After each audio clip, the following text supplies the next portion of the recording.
ইনকিলাব মঞ্চের মুখপাত্র শরীফ ওসমান হাদির রুহের মাগফিরাত কামনায় জুমার নামাজ শেষে দেশের বিভিন্ন জায়গায় দোয়া হয়েছে। নারায়ণগঞ্জ শহরে প্রতিটি মসজিদে জুমার পর হাদির জন্য দোয়া করা হয়। এ সময় হাদির রুহের মাগফিরাত কামনা করেন মুসল্লিরা। জুমার নামাজ শেষে শরীয়তপুরের আঙ্গারিয়া উসমানিয়া কওমিয়া আরিবিয়া মাদ্রাসা জামে মসজিদে বিশেষ দোয়া ও মোনাজাত হয়। ওসমান হাদির রুহের মাগফিরাত কামনা করে তার শোক সন্তপ্ত পরিবারের প্রতি গভীর সমবেদনা প্রকাশ করেন তারা।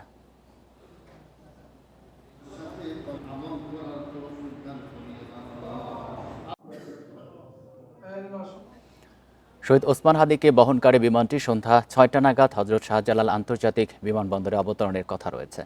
বিমানবন্দর থেকে শাহবাগ হয়ে হাদির মরদেহ সর্বসাধারণের শ্রদ্ধা জানানোর জন্য নেওয়া হবে ঢাকা বিশ্ববিদ্যালয় কেন্দ্রীয় মসজিদে। এ নিয়ে আরও জানাতে যোগ দিচ্ছেন সহকর্মী নূরে আলম। নূরে আলম, ৬টার দিকে তো মরদেহবাহী বিমানটি অবতরণ করার কথা রয়েছে। বিমানবন্দরের সার্বিক প্রস্তুতি কেমন দেখতে পাচ্ছেন? সন্ধ্যা ৬টা ৫ মিনিটে হাদির মরদেহ নিয়ে যে বিমানটি সিঙ্গাপুর থেকে ৩টা ৫০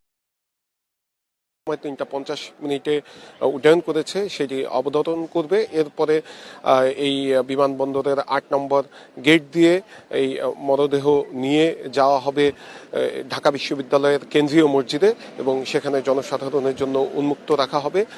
হাদি ঢাকা বিশ্ববিদ্যালয়ের সাবেক ছাত্র ছিল।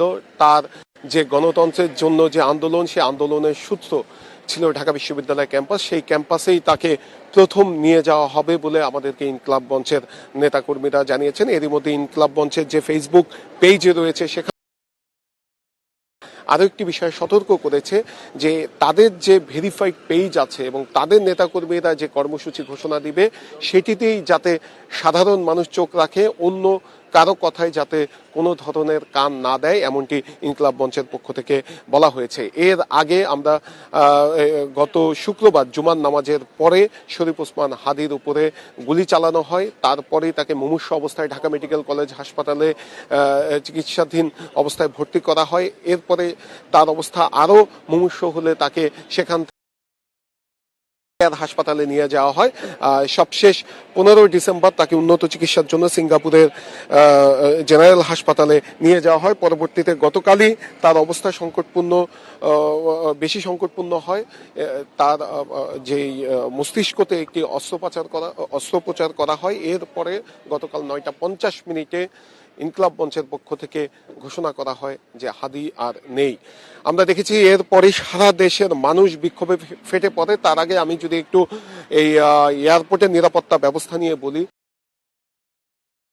হাদিকে নিয়ে আসা উপলক্ষে পুরো এয়ারপোর্ট নিরাপত্তার চাদরে মুড়ে দেওয়া হয়েছে। আমরা দেখছি 8 নম্বর গেটের সামনে সেনাবাহিনী কঠোরভাবে অবস্থান নিয়েছেন। এর বাইরে র্যাবের সদস্যরা রয়েছেন এবং প্রত্যেকটি এয়ারপোর্টের প্রত্যেকটি মোড়ে মোড়ে সেনাবাহিনীর সদস্যরা অবস্থান করছেন যাতে করে কোনো ধরনের অপ্রীতিকর ঘটনা না ঘটে এবং পূর্ণ নিরাপত্তা এবং পূর্ণ শ্রদ্ধা দিয়ে হাদিকে ঢাকা বিশ্ববিদ্যালয়ের কেন্দ্রীয় মসজিদে নিয়ে যাওয়ার জন্য সকল ব্যবস্থা নেওয়া হয়েছে। আমরা দেখছি অনেক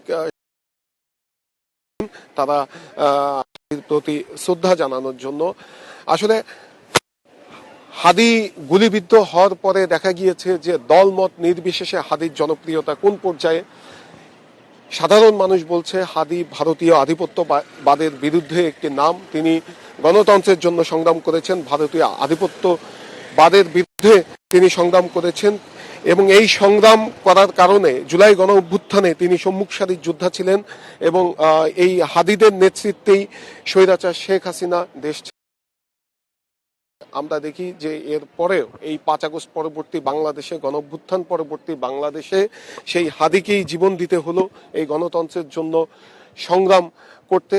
সাধারণ মানুষ বলছে হাদি হত্যার সাথে যারা জড়িত তারা, আমরা দেখছি বিভিন্ন গণমাধ্যমে সংবাদ এসেছে যে তারা ভারতে পালিয়ে গেছেন, তাদেরকে ভারত থেকে দেশে নিয়ে এসে বিচারের সম্মুখীন এই সরকারকে করতে হবে, না হলে তারা কঠোর থেকে কঠোরতর কর্মসূচি দেবেন। তো এই ছিল আমার কাছে এখানকার সবশেষ তথ্য।